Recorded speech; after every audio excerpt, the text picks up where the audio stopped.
ওয়ালাইকুম, hi guys. আপনারা সকলে কেমন আছেন? আবার একটা নতুন একটা ব্লগ নিয়ে আপনাদের মাঝে হাজির হচ্ছি।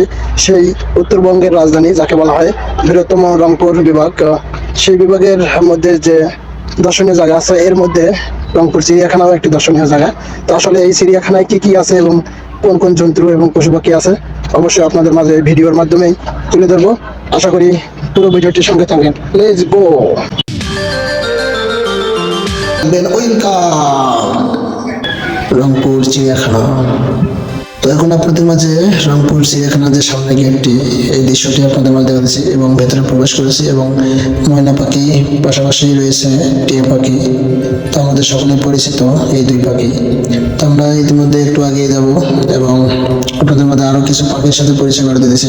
এটি দেখতে প্রায় ঘুঘু পাখি, যেটাকে মাটি ঘুঘু বলা হয়।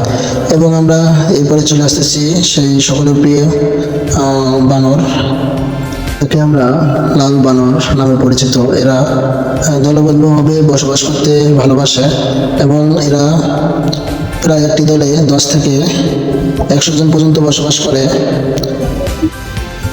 করে থাকে এবং একসঙ্গে সকলে মিলেমিশে থাকে। তো এরা বিভিন্ন বন জঙ্গলে বসবাস করে। তো এরা শুধু গাছের লতাপাতা এবং ফল ফুল খেয়ে বেঁচে থাকে। তো সঙ্গে থাকুন, আরো কিছু পশু পাখি আপনাদের সঙ্গে ইনশাল্লাহ দেখাবো। চিড়িয়াখানায় কি কি পশু পাখি পাওয়া যায় এবং কি কি দেখতে পাবেন। এর মাঝে আমরা দেখতে পাচ্ছি ইমু পাখি, বিশ্বের দ্বিতীয় স্থানে এই পাখির স্থান। তা আসলে এই পাখির পা এবং গলা অনেক লম্বা। ইতিমধ্যে আপনাদের সুপরিচিত সকলের নাম হচ্ছে চিত্রা হরিণ। তো এরা বন জঙ্গলে বসবাস করে।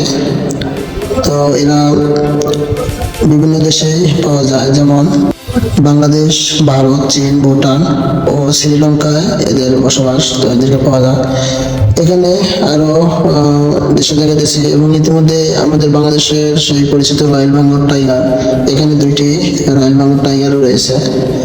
তো আসলে বাংলাদেশের জাতীয় পশু হিসেবে পরিচিত সেই রয়্যাল বেঙ্গল টাইগার। এরপরে আমরা দেখতে পাবো সেই ঘোড়ার মতন দেখতে গাধা। এটি মরুভূমির এক শক্তিশালী প্রাণী। এদের শক্তি ক্ষমতা অনেক বেশি। এরা মরুভূমির মধ্যে বসবাস করে এবং বনের রাজা সিংহ এখানে দুইটি আছে। এরপরে আপনারা আরো দেখতে পারবেন, ভিডিওটির সঙ্গে থাকুন। চলো পুরো ভিডিওটির সঙ্গে থাকুন আপনাদের মাঝে। এরপরে আরো কি কি পশু পাখি আছে দেখাবো আমরা। তো ইতিমধ্যে ছায়ার জন্য গাছ এবং বসার জন্য সুব্যবস্থা আছে, দেখতে পাচ্ছেন আপনাদের মাঝে। সেটি হচ্ছে মুখপোড়া হনুমান। এরপরে দেখতে পাবেন শগুন পাখি, আমরা সকলে পরিচিত। তো ভিডিওটির পাশে থাকুন, ইনশাল্লাহ আরো কি কি দেখা যায় এখানে। তো ইতিমধ্যে আমরা অনেক বড় পাখির খাঁচার মধ্যে চলে আসি। এখানে বক, আরো বিভিন্ন জাতির যে পাখি আছে সেটি এটির মধ্যে রয়েছে, বিশাল আকারের খাঁচা। তো ইনশাল্লাহ আরো পাশে থাকুন এবং পুরো ভিডিওটা দেখুন। আপনাদের আরো কি কি এই চিড়িয়াখানায় পশু পাখি আছে আপনাদের দেখাবো। এই পাখিগুলোর খাঁচার পাশে আপনারা দেখতে পারবেন সাজারু। এটা দেখতে পাচ্ছেন একটি সাজারু, এখানে একটি সাজারু আছে এবং পাশে যে পুকুরটি রয়েছে অনেক সুন্দর দৃশ্য এবং বসার জন্য অনেক জায়গা রয়েছে এবং আরো পাখি রয়েছে। এটি একরকম পাখি। তো আসলে এরকম অনেক ইতিমধ্যে মুখ পোড়া লাল হনুমান, মানে এটি দেখতে রং। এবং আপনাদের মাঝে আবারও দেখতে পাচ্ছেন অজগর সাপ। এটি বাংলাদেশ সহ বাংলাদেশ, নেপাল এবং অন্যান্য দেশে পাওয়া যায়। এটি লম্বা 10 থেকে 15 ফিট এবং 32 থেকে 55 কেজি হয়ে থাকে।